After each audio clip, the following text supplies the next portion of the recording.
joining. I hope that your online classes are going well. I know that this semester has been quite disrupted. My name is Katie Ward, and this is Emily Prendergast, and we're two senior editors at The Tower, Catholic University's independent student newspaper. We're so happy to have you guys here to talk. Can you guys all take about 15 to 20 seconds to introduce yourselves and talk about your involvement on campus? We can start with Cecilia and then move on to Gerald, and then Sean can wrap up. Sure. Hi, my name is Cecilia Bracey, and I'm a junior musical theater major. Being the president of student government for me is more than just being a figurehead. In my opinion, it's more than being a student leader. It's about listening and bringing people together. My experience in the past is through organizations like Center Stage, and also being a senator is really important to me to continuing this work as a student leader on campus. For me, SGA is about bringing people to the table and giving them a platform in which their voice can be heard. And I think that student government needs new leadership that will guide it in an exciting direction. Great, thank you. Go ahead, Gerald. Well, thank you so much, everybody. It's so great to see you, even though it's virtual. Thanks to the Tower, thanks to my opponents. I hope you're all doing well, staying healthy, staying safe, and enjoying online classes despite the difficulties. For those of you who don't know me, my name is Gerald Sharp. I'm a politics and philosophy double major from Middletown, New Jersey. I've been serving you in many capacities on campus since I got here as a resident assistant in Reardon Hall and Centennial Village, as a student org leader in College Republicans, and most importantly in my role as an SGA senator for the past 2 years. I'm running for president to make change, to implement visionary but pragmatic policies that will reform the student experience here on campus, and we're going to make SGA more transparent. I look forward to getting into all that a little bit tonight, so thanks. Great, thank you. Go ahead, Sean, introduce yourself. Yeah, hi, I'm Sean O'Grady. I'm from Seattle, Washington, and I'm an international economics and finance major. And I'm really here tonight not only on behalf of my team, Fresh Start CUA, but also on behalf of anyone who is really looking for a real difference here in not only SGA, but in student leadership overall. Unfortunately, for the vice presidential debate, Donald Michel, one of his friends had passed away, so he wasn't able to be present for that one. But I'm hoping to not only kind of represent my group here, but also to show that I, as a president, would definitely be in a strong position, not only working with a number of groups on campus, such as Encounter Spirit right now, but also being an RA this year, working in SGA in the past, and then also just in a number of different capacities, not only in terms of student leadership, but also in terms of just working with students both in and on campus, and then in off-campus activities too. Great, thank you so much. Okay, so Emily is going to ask the questions. You guys are going to have a minute and a half to answer them. When you have 30 seconds left in your answer, I'm going to give this reaction. And when you have 10 seconds left, I'm going to give this reaction. At that time, if you could wrap up your answer so that we end on time, that would be excellent. So without further ado, Emily's going to get started. Great, thank you so much. So I'm going to start out with some individual questions just to get to know your campaign, and then at the end we'll have a little bit of a rebuttal section. So the first question is for Cecilia. What is unique about your campaign, and what are the strengths of your cabinet? Of course, thank you so much. I want to say that the strength of Together We Soar, which is the slogan of our campaign, is really about the 4 pillars that spell out SOAR, so S-O-A-N-R. The biggest thing about all 4 of these pillars is really about empowerment. So the S stands for student empowerment, and that is all about transitioning SGA from a more umbrella-like structure to a more foundational structure where it really empowers our peers to be leaders and then to set up those student leaders to be the leaders of tomorrow. The O stands for open communication. So that's just really trying to connect with our students and really make sure that people know what's happening in SGA. The amount of people that don't even know we have a student government association still shocks me, so I really want to connect with those people. The A stands for accountability, because I think that it's super important that people feel like their leaders are doing what they're asking them to do. And so with accountability, we're really going to be working with our students and with our executive initiatives to create a connection between them. And the R stands for redefine. And that's really what we were talking about in the empowerment section, of really taking the structure that SGA has and kind of continuing to make it something that's really great. My entire ticket is fabulous, though they're all leaders in their own right. And the moment I met each of them, I was inspired to be a better leader and a better person. And for me, that makes me inspired to continue my work with SGA. So thank you. Great, thank you so much. Gerald, what inspired you to run for the president of SGA, and what motivates you to improve student experience at CUA? So again, thank you so much. And I just wanted to extend my prayers to Donnie as well. He's a friend of mine, and I've worked closely with him for his loss. Like I said in my open, I've been working in many capacities on this campus for a very long time, and I emerged as a leader in this year's SGA Senate. I've passed legislation that has slashed the cost of the Capital Bike Share program. I've extended hours in the library at the beginning of the semester and extended residence life hours on 3-day weekends. In addition, I've worked closely on the issues of water accessibility, environmental sustainability, and just last night, my running mate Hema and I passed 2 very important pieces of legislation that deal with the COVID-19 crisis. One to allow students to opt into a pass-fail grading system, and the other is to ensure that professors are posting their lectures, their lecture notes, and providing office hours. So just to sum up, over the past 2 years, Hema Del Carmen and I have sponsored more pieces of legislation than any other pair of senators in the Senate over the past 2 years. In addition, my committee, which I chair, the Student Resources Committee, has brought more pieces of legislation over the finish line, again, than any other committee in the Senate. So I think we're ready. We see our experience gives us the know-how to recognize some reforms that need to be made. We need to increase the transparency of student government, and we have plenty more policy I look forward to getting into. But that experience is what gives us the knowledge of the reforms that need to be made. So I'm very excited to be running, and I look forward to this, more helpful questions. Great, thank you so much. And Sean, what prompted your re-involvement with SGA, and what would you like to see change within SGA? Yeah, so I just want to start out by saying, especially with Fresh Start, this is a campaign which really was born out of the idea that right now with the current direction of SGA, it's helpful. It's a great organization on campus, but we don't really think that a lot of students, it's not really impacting of the vast number of students. And that's why we're actually the only campaign right now to have no current SGA members, which really gives a fresh perspective. Obviously, with my experience working with SGA, with everyone in my group having some sort of student leader experience, whether it's me as an RA, Donald being a student minister, Elizabeth working with numerous clubs, and Jamal kind of working with a number of like off-campus and on-campus programs. We're really a group that is focused on redefining the way in which SGA affects students. And I would say the one thing that really inspires us is that we want to focus on things that the student government will actually be able to affect change for. This is not trying to tally up the number of resolutions someone has. This is not trying to kind of get the maximum number of legislation passed. Really what it should be about is finding which problems need to be solved and solving those.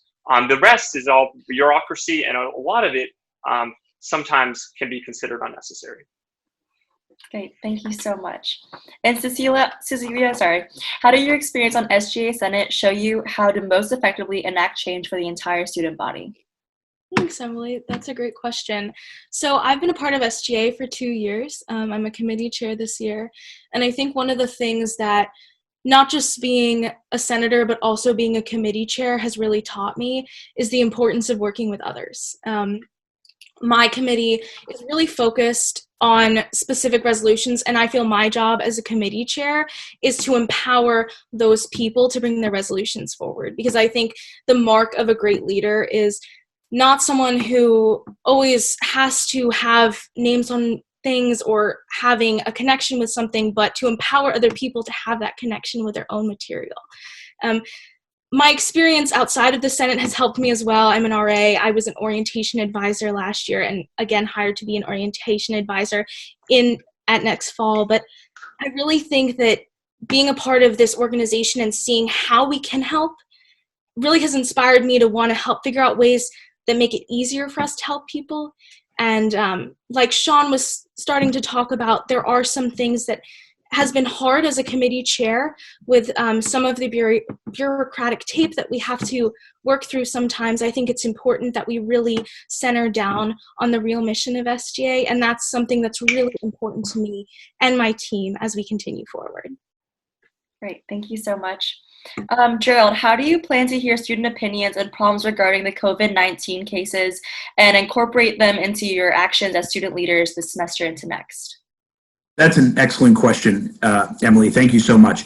Like I mentioned, last night, Hema Del Carmen and I, who's my running mate, along with the rest of the Building Catholic U campaign, passed two very important pieces of legislation. I'll quickly run through them again. The first one, which came in response to 1,600 Catholic University students signing a petition, encourages the university to have all students, if they so choose, opt into a pass-fail grading system for each of their classes individually. In addition, I passed a resolution along with Senator Del Carmen as well, that would ensure that professors are posting their lecture notes and all their lecture recordings onto Blackboard. It would also ensure that professors are providing consistent office hours, and it would not, my piece of legislation would not have students suffer on their final grade if they were to miss a live class. We understand the challenges and the difficulties you all are going through because of COVID-19. Last night was a huge first step in the right direction. Hema and I are working on a letter to send to Catholic University class of 2022 students, so that we're going to open up communication with them to see what else they want to see done. But we're working very hard. We already have two pragmatic steps that we've taken, and I'm very happy to continue to work for our students. We're in constant communication with many of Catholic University students. We're currently working on ensuring that study abroad students are included in those two pieces of legislation as well. So I think what this campaign represents is pragmatic solutions that address real problems that students are facing in the real time. And we have the hard work and the experience to back that up. Great, thank you so much. Sean, so this past year's initiatives were diversity and inclusion, research committee, campus wellness, and Catholic values. How effective do you think that last year's executive initiatives were? So in terms of the actual the work that SGA does, I would say all of these kind of committees are used a lot of times to kind of promote something else that's currently going on, whether it has to do with diversity and inclusion, something like disability rights. It's a huge, important pillar within our campaign that we're hoping to increase accessibility. And that's something I've worked on even when I was in SGA. But one thing that can be changed is definitely the lack of representation that some schools have. For example, a number of students in engineering school have brought to me their concerns about the current situation with something like pass-fail, where they don't really, a lot of them really don't fit in, because I was talking to one constituent in particular who told me something like pass-fail won't even be able to affect them because of their ROTC scholarship. And I think things like this are important for us to understand the fact that when it comes down to real change being made, we have to be able to truly include everyone, truly make sure that everyone's being heard. And I think one thing that something I've harped on a number of times is the fact that student government is really such a bottom-down approach in terms of basically the senators coming up with their own pieces of legislation and then being able to see whether or not students like it or not. And I think what should be happening is more of a grassroots approach in which the students come up with their own ideas, and then they can bring those two senators and two executive members, and then that's how it gets done. Because so many times it feels like a guessing game in terms of what SGA wants. Will that line up with what the students want? So we want to really have a synchronization in terms of that and be able to incorporate everyone's voice together. Thank you so much, Sean. Quick point: pass-fail was signed by 1,600 students. That sounds like grassroots to me. And so actually, Gerald, that's not true. So that's actually not true. It wasn't. At the end. It wasn't all the students. You guys could hold your comments till the end. Thank you so much. So back to Gerald. If elected, what do you hope to accomplish, and what are your exact ideas to reach these goals? That's an excellent question. And just one more point on that last one. Pass-fail is an opt-in, so if you don't want it, you don't have to do it. And it started with 1,500 people signing a petition. That sounds pretty grassroots to me. We're going to increase communication of SGA by launching our open door policy, which is a 10-step plan to make SGA more transparent and welcoming. That includes live streaming Senate meetings, enhancing our website, more town halls, more office hours, and more communication with constituents. Again, that grassroots method. We need to curb costs for college students by increasing the student minimum wage and creating more on-campus jobs. Our mailroom system is a mess. Our short-term plan for the mailroom system is to make lines shorter, particularly at the beginning of the semester, and our long-term plan is to implement a locker-based system similar to Amazon. In addition, we need more staffing at the counseling center. We need more counselors, and we also need to recognize our part as student leaders to break down stereotypes and stigmas surrounding mental health issues. We need to do more on environmental sustainability, more on recycling, more on composting. We're going to launch, the first administration ever to launch, a green initiative, which is an initiative focused on our environment. And my experience in SGA gives me the know-how and the ability to make these reforms happen. You have to be in SGA to identify the problems, and I am concerned that Mr. O'Grady's ticket has very, very little experience in SGA whatsoever. Okay, thank you so much, Gerald. And Cecilia, can you provide an example of a specific deliverable your team is looking to accomplish to better serve your students? Sure. So one of the big things that we've really looked in is the executive initiatives. And I really feel that it's up to each president's discretion how they're used. A lot of people don't even know what they do.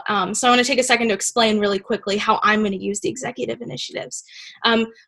Basically, executive initiatives are kind of like a gap analysis. So they're looking into parts of the university that maybe the Senate doesn't really need to bring a resolution through, but instead the chair of an executive initiative can talk to someone in pro staff or in our administration to have something happen. They oftentimes work on larger projects. As well, these chairs of the executive initiatives act as a cabinet to me because I admit that I don't know everything about everything, and I need people who are specialized in something to be able to give me advice about resolutions, about problems that come up, and about questions that are posed to me by the administration about students. So with that, two of the things that two new executive initiatives that we're placing are the arts, which we're bringing back, and also athletics. For me, it's really important that the arts have a seat at the table as well as athletics, because I feel like both of those groups of students really need representation in our student government in a way that they haven't had before. Some other things that are plans that we have in the future are connections with Treasury Board and having the meeting times for students to present in the beginning of the year doubled so that there's not going to be a wait. You don't have to rush to get a Treasury Board time, but there'll be enough time for everyone to have a Treasury Board time. It's important for us to be communicating with our students. And our final big thing that we're going to be working on very quickly before my time is up is our crisis plan, which will be a way for the university in a crisis like coronavirus or another crisis, anything that affects the university knows what they're doing across platforms, including our student leaders. Thank you so much. So back to Sean, you talked a little bit about like the grassroots approach and the bottom up, how that's how you want to change that. So how do you feel that your platform differs from the other candidates specifically? Yeah, so just as a way to respond to that, first of all, I would say the previous comment being made that there's concern about our ticket not having experience is really a slap in the face to anyone who's not currently in SGA. Because as students, everyone comes from a different background. Everyone has some sort of experience that they have, whether working within a club, whether working on a sports team, in an academic setting. They all have their own ways to really build experience. And just kind of keeping SGA as some sort of political club really isn't the way we should be approaching things. And that's really what our team differs on, in a sense. And I want to give you a quick story about the Ford Edsel. It was a car that was designed by Ford, in which basically scientists came up with their idea about what they think the average American would want to buy. It was an absolute failure because it came from the company itself trying to decide what kind of product it should be selling. And I think that's how SGA is being run right now, in terms of basically SGA thinks it knows what to do, but really a lot of them aren't being able to go into the community, and talk with constituents. And that's our plan, really, being able to work with, there's so many different groups, just as Cecilia was talking about, groups that maybe had no experience before working with SGA, that we want to reach out to, whether it's in the nursing school, whether it's in the engineering school, whether it's athletes, whether it's people who are also transfer students as well, or commuting students. So we have a very wide platform and a wide base to really launch our campaign off of. Great, thank you so much. So this brings us to our rebuttal portion. Katie, do you want to explain that briefly? Yes. So the following questions are part of a rebuttal section. So after the addressed candidate has asked and answered the question, you will have an opportunity to answer the question yourself.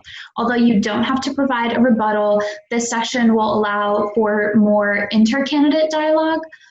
So the addressed candidate will have 1.5 minutes to answer the question, and the other candidates will have 1 minute to rebuttal. And the same reactions will apply. So when you have 30 seconds left, I'll provide that reaction. And when you have 10 seconds left, I'll provide this one. And please wrap up when you see those symbols so that we can move on to the other questions. Thanks so much, Katie. So we'll start with a question for Cecilia. What do you think are the top 3 issues that students are facing today on campus?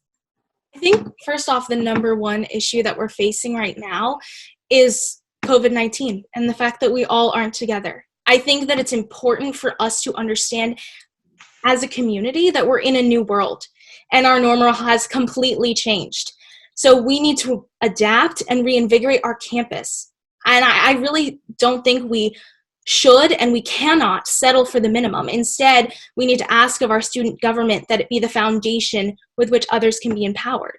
So my biggest thing coming back to the university is starting that crisis plan, which will be across departments, including our student leaders on campus, so that when something like this happens again, or any crisis that affects our campus community or DC at large, the university has a response so that we feel included and there's not a lack of communication.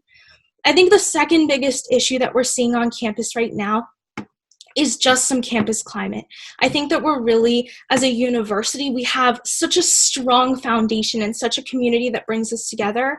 And I think not being together is something that's really struggling with us. So I think that that's a second issue. And the third issue, I think, has to do with mental health in the counseling center. We see that in the arts. We see that across the board. And I've already passed resolutions as my first year as a senator to increase counseling center ways that we're using things. And I really appreciate the time that you've taken. Thank you. Thank you. And then, so go ahead, Gerald. Yep.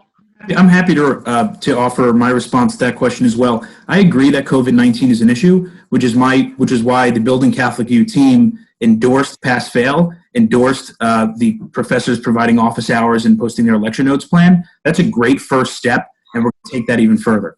In my capacity as an RA, I've seen the problem with mental health on campus too. We need to increase staff counseling and counselors in the counseling center. And I think the Building Catholic U team is not all about talking points and saying fun words. It's about real plans and real policy and hard work that we've done in the past. I think I'm the only person here in this debate that has both to back it up, the plans and the hard work in the past.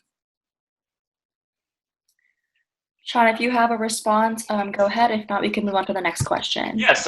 Again, I totally agree with both candidates said in terms of this issue being at the forefront. And one of the plans that we have is not only working with students in their respective academic and social issues, but also in terms of student organizations, whether you're involved in a club that had a big event coming up, or you just never really got to go to some sort of event or dance or something else that you were really excited for. And we are actually advocating for a rollover, at least a partial rollover student funds for the next semester so that they can make up those gaps that they weren't able to take advantage of this semester. And this will especially be helpful in terms of retaining membership and then also building new membership into the new year with the incoming freshman class. Thanks so much, Sean. And this next question is actually for you. What is the best thing that SGA can do to respond to students' concerns regarding COVID-19? Yeah, so the best thing to do is instead of kind of going it like I would say the current situation has been in terms of kind of sending surprise emails and things like that. Best thing to do is look for stability. Come up with a long-term plan and show that for the students. And I think that's something that the student government can work with, the current student government can work with the administration, work with President Garvey on not only creating a plan that works in a long term, whether it has to do with classes coming back to normal, but also student organizations, things like the Counseling Center, things like access to the Center for Academic Success, especially with the Center for Academic Success. We have a full plan to get more access to jobs that were lost after this semester, not only summer internships, but also jobs on campus, and expanding those opportunities. But really all those combined is looking for a sense of stability within campus and not kind of flailing your arms and being all of a sudden, oh my gosh, I have no idea what's going to happen next. I don't know what the next email is going to say from President Garvey, things like that. And really once we get to that sense of stability, all of us will be able to kind of take a collective deep breath and really return to a sense of normalcy and look forward to a great year next year. Thank you so much. If anyone has a response, go ahead now. I do. Yeah, I agree. We need to increase communication between the administration and the students, and student government is the middleman there, which is why, again, the open door policy is going to allow students to come into SGA and to meet administrators in the middle. I am also working on CACS issues. We need to reform the semesterly career fair to ensure that a more diverse set of employers that reflect student interests are present. And I just have one quick note on the rollover of funding. That's not allowed by first federal law. University policy and OCA policy does not allow rollover of funds over through a fiscal year. It's accounting 101. So although we don't believe that because we don't want to break the law, what we do believe is that money going into the money being returned to the student activity fee and ensuring it's allocated properly next year. But clubs cannot have that rollover. It's against university policy and OCA policy. It's nothing to do with SGA. Am I allowed to respond to that? Sure. We'll give you like 30 seconds to respond. Yeah, so that's exactly the way we're looking for it. Kind of reallocation. We know that those exact funds won't be rolled over. However, we want to keep a close record book about which funds we're planning for certain events, whether it was something like the College Democrats that were planning the Sadie Hawkins dance. Maybe they can be able to, when the new funds are being allocated, the fact that they had such an event like that planned to be able to go into their next budget.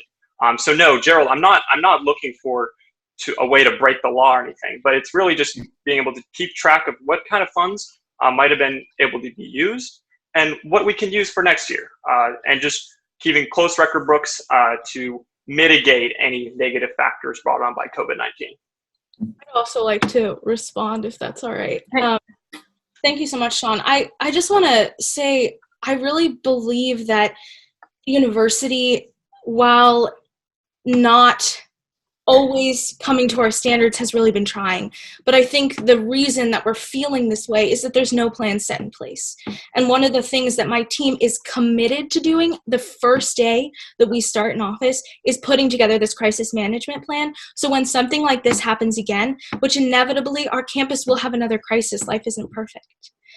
We as a university and as a school know exactly how there will be a response and how to continue as a university and a campus community. And SGA should have a large part in that.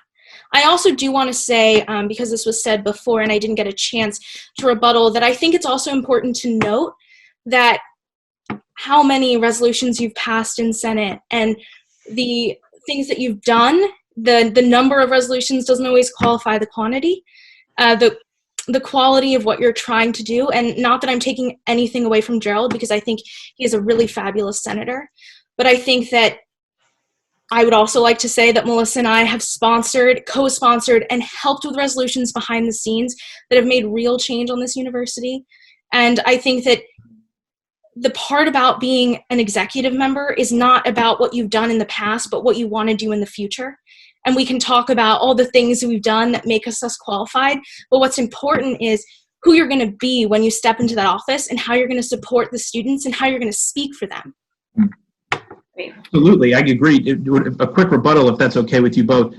Who you're going to be in the future is also represented in who you were in the past, right? So if I've worked, my team has worked very, very hard in all of the issues that we've discussed tonight, and it seems that my opponents are all talk and no action because we've seen only 1 year of SGA experience between the entire O'Grady ticket and no resolutions presented by Senator Bracey, my friend, this year. Again, the work that we're doing in the Senate right now is affecting all the students, and if you guys aren't showing up, why do you think you should move up the ladder? It's a simple question. I think a fresh start does not mean electing 4 people who haven't worked hard or electing 4 people who've never been in SGA before. It's about electing people who have experience and have precedent for working hard, but also see the room for growth and change. And you're going to identify areas of growth and change on campus by working hard and having that experience in the past.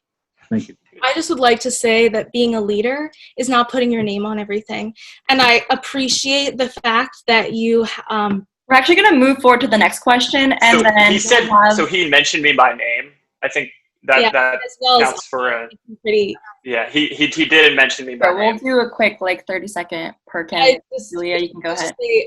Not that I should have to defend myself, but the reason I haven't put any resolutions forward this year is because I've been really focusing on my committee and making all of the people on my committee were first-year senators, and I really wanted to take the time to make sure they knew how to be empowered people, because that's what's important to me.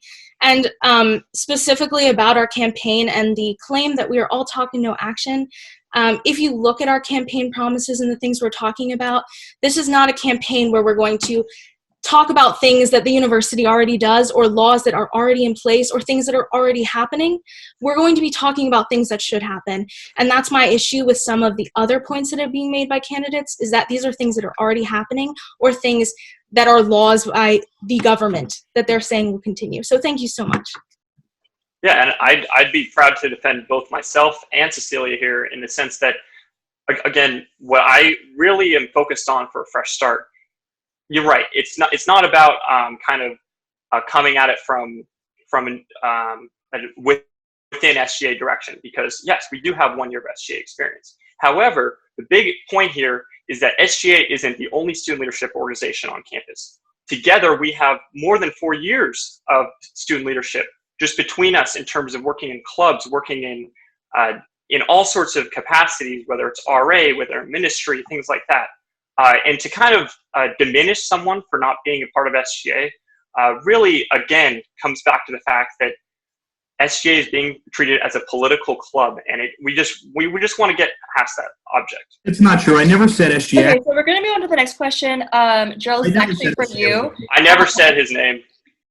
Why are you, Gerald, the best candidate on this call to fill this position? I'm sorry, could you repeat that question? Why are you the best candidate on this call to fill the position as president of SGA? Because I think we have the best policies, we have the best people in the positions that they're running for, and we have the hard work and experience to back it all up. I mentioned several of my policy points already. We're going to curb costs for students. We're going to reform our mailroom. We're going to ensure that all the new buildings on campus that are being built under the Light the Way campaign are accessible for students with disabilities. We're going to ensure that our executive initiatives, especially our one for athletes and our green initiative, which is new, are going to be built with funding so they're able to work with the Senate in passing legislation. I never said SGA was a political club.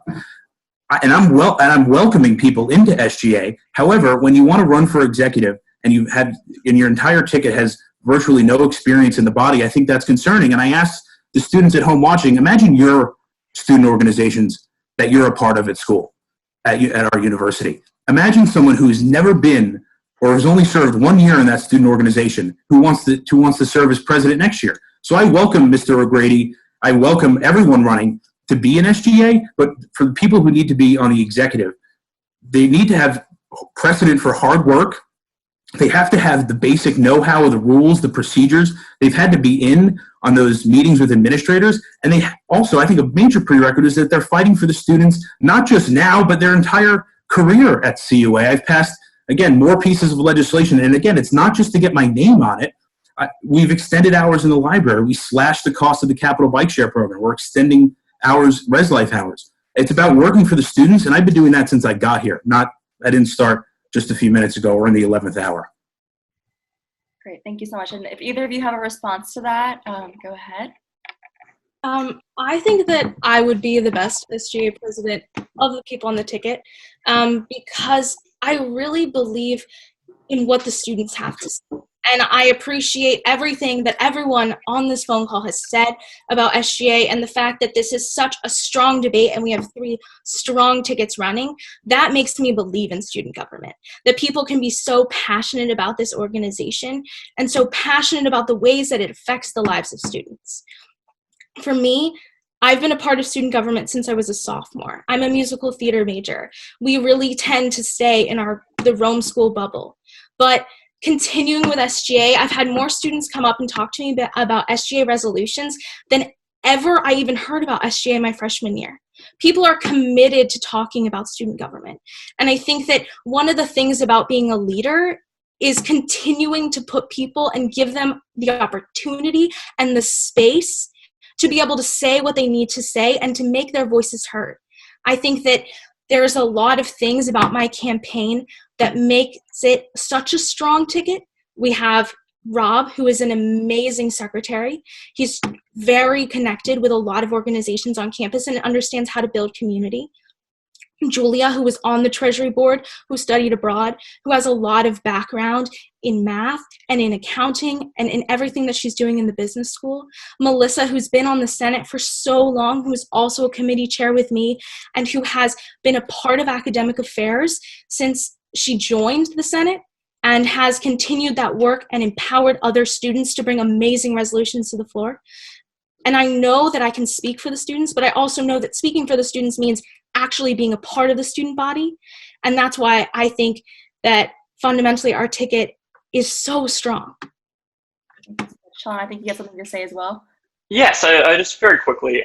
First of all, I really do believe that our ticket provides a truly fresh perspective in terms of people from very different avenues of the student experience, whether it's working with residence life, whether it's working with campus ministry, whether it's working with something like WCUA or something Chinese Club, things like that. There's just a very, very wide range of people that we're able to represent.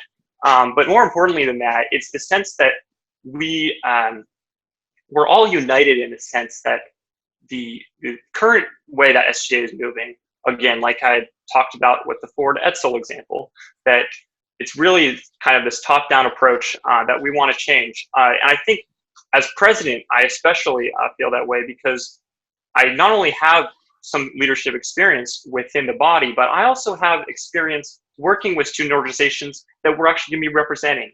Our treasurer, Elizabeth No, our treasury candidate, Elizabeth No, she has experience working with math. Both of us are in economics majors, and I think that'll be especially important when determining kind of funding and things like that. But I think also Jamal Gautier, who is able to work with a lot of social media, communications, any sort of kind of showing the world what SGA is all about. He'll have a great experience with that. And then Donald really will be able to kind of take control of the SGA floor for the Senate and make sure that in holding senators accountable to not only coming up with legislation that's important, but also proving that their legislation has some sort of backbone with students themselves. And I'm looking forward to not only working with all 3 of them, but also SGA as a whole and the student government directly. And like I said, we're the only current candidates with no current members on SGA. And I think that truly will bring a new perspective because there's real change that can be done with an outsider approach like ours. Thank you so much. And so we're going to leave room for a minute per candidate to kind of give your final statements and encourage students to vote for your ticket. Starting with Cecilia, and we'll go to Gerald and then end with Sean. Thank you so much to everyone. Just again, I really appreciate the time you've taken. Being the president of student government is more than just a figurehead. In my opinion, it's more than just being a student leader. Being the president of SGA is about listening and about bringing people together. And my job as president of SGA will be to bring people to the table and give them a platform in which their voice can be heard. Student government needs leadership that will guide it in an exciting and new direction. we right now are in a new world and our normals change. We need to adapt and reinvigorate our campus. So we cannot and should not settle for the minimum. Instead, we need to ask our student government that it be the foundation for which others can be empowered. I think it's time for our student government to speak for students in more ways than just passing resolutions and having executive initiatives, all of which are valid ways, but also to fundamentally empower our peers to be leaders and to set up those student leaders to be the leaders of tomorrow. That's why Together We Soar is about the students. It's always been about the students. It's created for the students and by the students. And I hope that you vote for Bracy, Zenz, Friedel, and Gurin on April 7th. Thank you so much. Gerald, go ahead. Thank you so much, and thanks to the tower and my opponents. I think our Building Catholic U slogan explains who this is all about and what this is all for. You, the students. Let us use our advocacy, our hard work, and our dedication next year. I really encourage that you all get out there on Tuesday, April 7th, and vote for Hema Del Carmen for Vice President, Brendan Civitello for Student Body Treasurer, and Abigail Anger for Student Body Secretary, as well as myself. Let us continue our great work for you. Visit our Instagram page, building_Catholic_U. We've gotten a lot of good traction there, and I look forward to seeing you. Please reach out to me if you have any questions or concerns, and know that my prayers are with you during this very difficult time. Thanks. Thank you, Gerald. Okay, Sean? So I want to start by saying, if you're someone who's really looking for a difference, if you're looking for real change, if you don't feel like the current situation is really constructive to your own personal experiences, then we're your candidate. And if you're someone who likes the current way of doing things and really is looking for stable leadership, then we're also your candidate. Because we're the candidates that have a really stable a stable experience level in terms of different clubs and organizations not only on campus, but we're also coming here as outsiders. And that outsider perspective, it may be viewed by my opponents as a detraction. However, if you think about us students, not everyone is an SGA, not everyone is a member.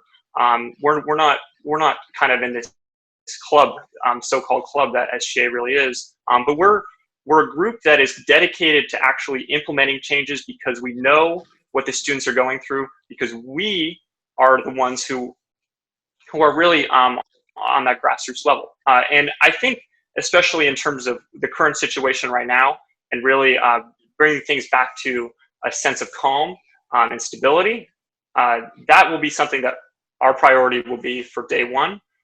So if you're interested in not only making those big changes that you've had ideas about, but also looking for a sense of stability for the next year once this quarantine period is over, then I would definitely encourage you to go on the Nest on April 7th and vote Sean O'Grady, Donald Michelle, Jamal Gauthier, and Elizabeth No. Thank you.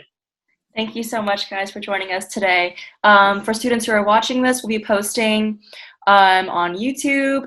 Check out SGA's page and all of our Facebook pages, and look out for the Tower article on this debate. Thank you so much for joining us. Thank you. Thank you, everyone. So much. Thank you. Have a great night. Stay safe, guys.